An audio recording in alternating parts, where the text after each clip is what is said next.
Bonjour à tous, bienvenue dans ce JT. Aujourd'hui, la Banque alimentaire fait appel à votre générosité. Une grande collecte est organisée les 25 et 26 novembre dans les grandes surfaces. Notre invité Yves Thirilly, président de la Banque alimentaire du Finistère, nous en dit plus tout de suite après le point sur l'actualité de ce jeudi 24 novembre. À Saint-Paul-de-Léon, les travaux de la plateforme légumière de la SICA sont suspendus. C'est ce qu'a décidé mercredi le juge des référés du tribunal administratif de Rennes. Une victoire pour les opposants à l'entrepôt géant, construit non loin d'un manoir datant du XVe siècle. Une victoire, mais provisoire. Une audience sur le fond devrait avoir lieu courant 2012. La SICA, de son côté, ne souhaite pas réagir à cette décision. Alerte à l'île Longue, nom de code PPI ILO 2011. Derrière les noms de code militaires, il y a une réalité, s'entraîner au pire accident sur l'un des sites nucléaires les plus sensibles de France. Un exercice que Frédéric Lorenzon a pu filmer, en tout cas en partie. Situation critique sur l'un des sites les mieux protégés de France. Le feu s'est déclaré dans un sous-marin en maintenance à l'île Longue. Accident anodin ou début d'une série noire, le scénario de l'exercice de sécurité nucléaire qui a débuté ce mercredi prévoit le pire. On rajoute des suraccidents.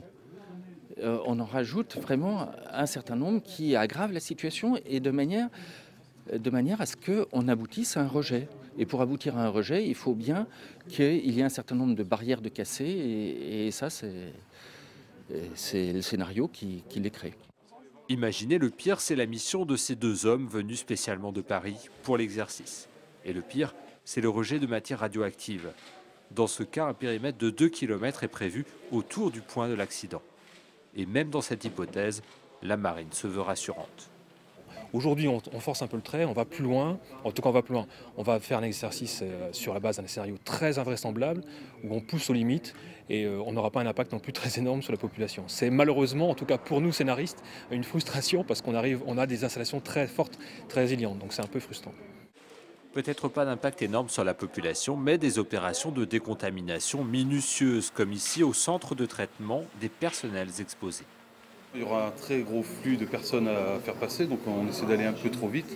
Et des fois, on peut oublier des petites choses qui n'ont pas forcément une grosse incidence sur le coup, mais bon, auquel il faut quand même faire attention. Ce qu'on va essayer de faire, c'est limiter la contamination. Donc, comme tout à l'heure, il a mis son masque papier dans la zone qui est normalement froide. Donc là, c'est un risque pour les personnes qui vont passer après, des transferts de contamination.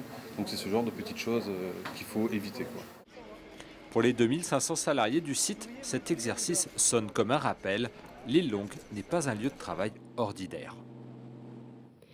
Comment réduire ces déchets? C'est l'occasion jamais de se poser la question. Toute la semaine, des animations sur le thème ont lieu un peu partout dans le Finistère, comme à Quimper, où le public est sensibilisé au tri. Reportage de Xavier Patrijon. La semaine européenne de la réduction des déchets a lieu jusqu'au 27 novembre, une occasion de sensibiliser et d'agir comme dans cette déchetterie de Quimper. Les composteurs et les conseils qui vont avec sont distribués aux habitants. Ça s'inscrit en fait dans le programme local de réduction des déchets qui est en fait quelque chose qui a été signé par Quimper Communauté depuis décembre 2010 et qui en fait est un programme sur 5 ans signé avec l'ADEME qui a pour but de réduire de 7% la quantité d'ordures ménagères. 160 composteurs en moyenne sont distribués par Quimper Communauté 4 fois dans l'année. L'objectif pour l'agglomération, faire participer les citoyens à tous les niveaux. En allant faire ses courses, faire attention à la quantité d'emballage qu'il y a autour des produits qu'on achète. Après, c'est prendre aussi un panier plutôt que de prendre des sacs. Pas si simple malgré tout de penser continuellement à son empreinte écologique, mais les consommateurs s'y mettent de plus en plus. Que j'essaye dans les magasins de repérer les produits qui ont le moins d'emballage. Que lorsqu'on rentre à la maison, qu'est-ce qu'on fait? On enlève les emballages, on les met dans la poubelle. Donc je trouve que c'est du gaspillage. Mais bon, des fois, c'est pas toujours facile parce que du coup, ils sont moins bien emballés et des fois, c'est un peu catastrophique, quoi. Alors pour faciliter la démarche, de nouveaux établissements voient le jour en réfléchissant sur la manière de distribuer. Dans le référentiel de nos produits, on a aussi des commissions techniques qui ont en amont, c'est-à-dire avant déjà, avec le fournisseur, il y a toute une collaboration et une étude par rapport aux produits. Il n'y a pas que l'aspect non plus réduction des déchets, c'est aussi le coût qui est important. Et pour nous, il est important que la production bio soit accessible à l'ensemble des citoyens. Cette troisième édition de la semaine de réduction des déchets a du succès et son message est à ne pas jeter à la poubelle. Place à notre invité Yves Thirihi, bonjour. Bonjour. Alors vous êtes le président de la Banque alimentaire du Finistère. Vendredi 25 et samedi 26 novembre, les bénévoles de la Banque alimentaire seront dans les grandes surfaces du Finistère pour faire un appel à la générosité. Est-ce que l'on peut rappeler tout d'abord le rôle de la Banque alimentaire ? Alors, la Banque alimentaire, on pourrait dire que c'est un grossiste qui récolte des produits de différentes origines, d'Europe, de France et locales, et aussi de la collecte dont on va parler, et qui les redistribue à des CCAS, à des associations ou à des épiceries sociales. Donc nous ne faisons que regrouper les produits. Combien de bénévoles sont mobilisés alors au sein de la Banque alimentaire ? À la Banque alimentaire, nous avons à peu près 80 bénévoles, 3 salariés. Et pour la collecte, nous aurons l'aide de 2000 bénévoles. Juste pour le Finistère ? Pour le Finistère, oui. Ces dons pourront aider combien d'associations et combien de personnes finalement ? Il y a environ 215 partenaires sur le Finistère, qui vont de 4 bénéficiaires à plus de 1000. Et ceci tout au long de l'année. Donc, s'il n'y a pas d'interruption, sauf un peu le mois d'août. Et est-ce que vous ressentez les effets de la crise sur le nombre de bénéficiaires ? Alors, malheureusement, oui.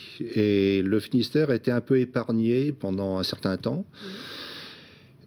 Les autres départements voyaient un nombre de bénéficiaires augmenter, nous moins. L'année dernière, 3,8%, mais cette année, 6,6%. Et on nous annonce pour 2012 encore plus d'augmentation.